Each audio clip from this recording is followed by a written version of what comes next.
Hey, I'm Ted Church, and today we're at Hazel's in Boulder, Colorado, and I'm with Ellen Macy, who's one of our senior strategists on the team.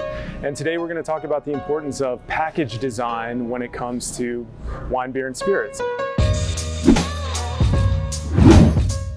8,000 breweries in the US see a noise when you walk into a liquor store. Well, let's talk about what makes good package design. And I think from your perspective, it probably starts with strategy. So how do we attack a project? Yeah, absolutely. So successful packaging 100% comes down to really standing out on the shelf and making sure you're distinct within the marketplace. And like you said, there are so many craft breweries, especially in Colorado right now, that's getting harder and harder. We'll walk into Hazel's, for example, and we'll look at this sea of design and packaging. There's a ton of great design, but when it's all put together, it kind of almost looks like an impressionist painting from this far away. So it really does all come back to strategy and making sure that you're really understanding what that is all about, how they're truly wanting to position themselves, and then tying back to putting yourself in the consumer's shoes. We are going to check out a couple of examples of projects we've worked on and show you kind of our thinking and our strategy behind it, and then what the end result was and how it looked in an environment like Hazel's. One that really we feel like kind of changed the packaging game. It's Upslope Brewing here in Boulder, and their very iconic can design that came out quite a while ago, but still stands the test of time. Yeah. And what was really important for us working with Matt and Henry over at Upslope was this hearkening this brand ethos of this outdoor inspired brand, but in a very clean, modern design aesthetic.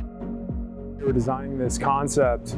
There was a lot of sort of paintings, outdoor scenes, and everything sort of looked the same. And we came up with this really fresh, modern, elegant system and design, and that iconic badge that's pretty recognizable. And you walk right up to the shelf and see the bold stripe, that clean design, and that natural silver.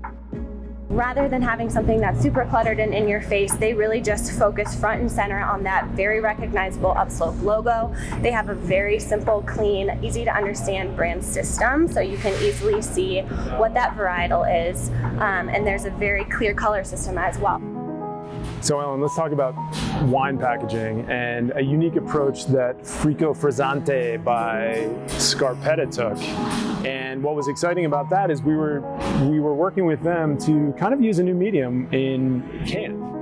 So yeah, Scarpetta was really the first of its kind to come out with this very eco-friendly can design for its wine in a category that's very expected and where consumers are used to purchasing these normal glass wine bottles that they're used to seeing. And so this really popped and really spoke to their younger, more millennial target audience. And I think we had a ton of fun in not only designing the can, but the packaging that it comes in, and making it really an interactive system where multiple boxes kind of engage with each other. Yep, exactly. You'll see that this side of the box has the front end of the pig, and this side has the tail end of the pig. So it's kind of that idea of connection and making sure that the packaging works together. So at the end of the day, it's all about having your packaging and design really stand up and jump off the shelf and really grab a consumer's attention and really speak to a consumer in an interesting way. There's a lot of moving parts and a lot of challenges that go into that, and a lot of research and strategy, and we'd love an opportunity to work with your team. If you're designing a new package, keep these things in mind, and feel free to reach out to our team to help you do that.